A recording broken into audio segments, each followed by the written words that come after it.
Hi everyone, welcome to the Highlights from Ukraine podcast, your daily audio summary of the latest news reported in the Ukrainian media. My name is Artem, and here is the news.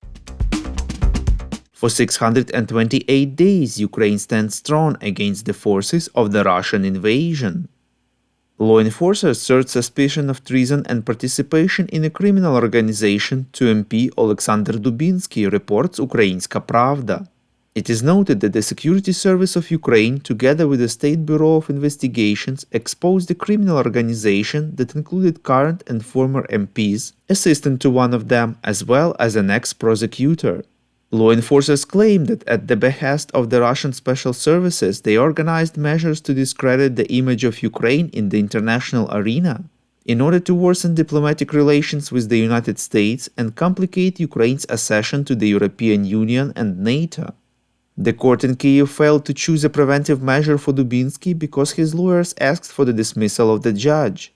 He is not the only MP suspected of treason. For example, a known pro-Russian MP Ilya Kiva, who with the start of the full-scale invasion ran away to Russia, was yesterday convicted to 14 years in prison in absentia.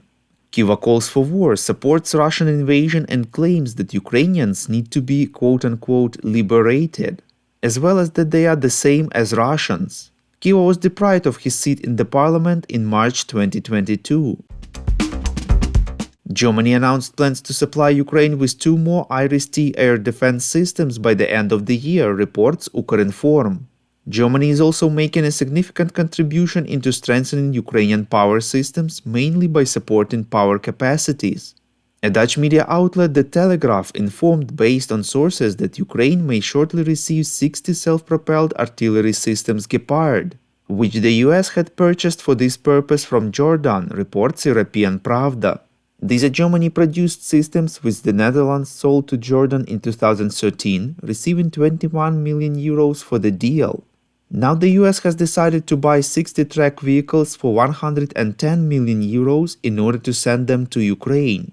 According to the outlet, Ukraine may expect the first batch of Gepards shortly. The Ukrainian army is actively using self-propelled anti-aircraft guns for shooting down Russian drones.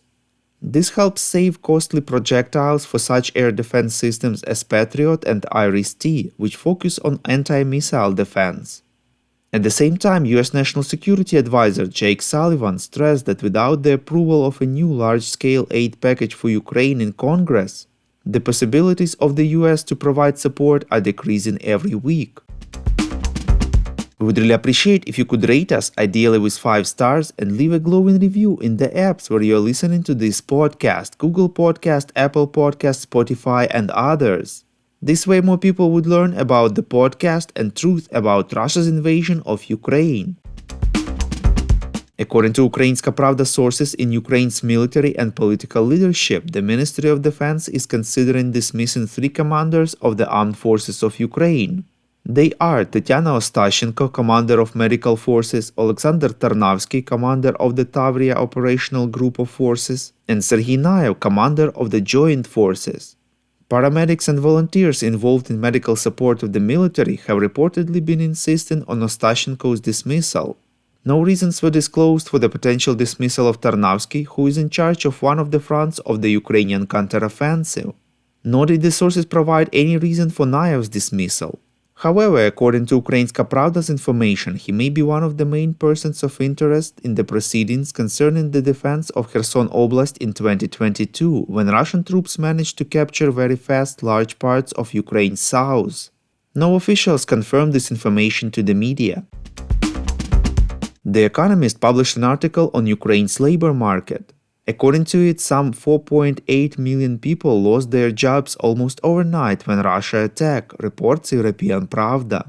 Unemployment is estimated to have eased to 18.4% in October this year, from more than 30% in the spring of 2022, but remains well above pre-invasion levels.